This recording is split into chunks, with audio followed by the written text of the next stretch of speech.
大家好，今次由傳統文化研究中心精要堂義喜先生為大家講下接下來2026年2月8日至2月14日一星期12生肖生活建議，涵蓋事業、財運、感情、健康4方面。鼠的朋友，事業挑戰多，保持冷靜；財運穩定，偏財一般；感情需體貼，避免冷戰；健康注意腸胃與睡眠。牛的朋友，事業貴人相助，進展順利；財運平穩，適合長期規劃；感情和諧，佳節共度；健康肩頸筋骨。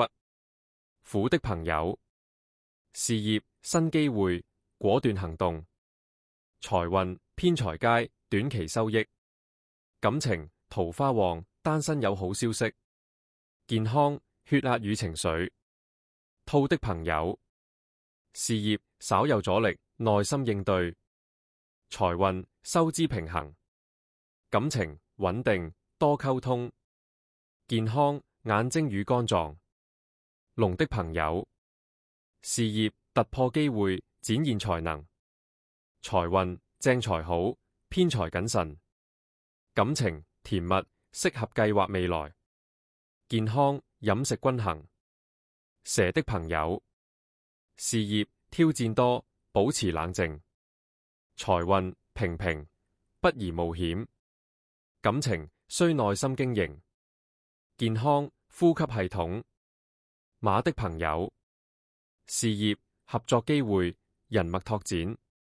財運偏財佳，意外之喜；感情順利，單身有機會脫單；健康腸胃與飲食。羊的朋友，事業壓力大，需調整心態；財運正財穩定；感情和諧，適合表達心意；健康皮膚與免疫力。猴的朋友，事業思維靈活，表現佳；財運偏財佳，小額投資；感情桃花旺，單身有機會；健康作息規律。雞的朋友，事業新挑戰，需專業態度；財運正財穩定，偏財不宜冒險；感情需包容，避免爭執；健康腸胃與飲食。狗的朋友，事業順利，有貴人幫助；財運良好，適合儲蓄；感情甜蜜，感情增進；健康牙齒與口腔。豬的朋友，事業新機會，積極把握；財運偏財佳，意外收穫；感情和諧，單身有好緣分；健康消化系統。以上建議是綜合性的生肖運程建議，屬於大方向的參考。若你想要更精準的分析和建議，請聯絡我易喜先生。按你的資料，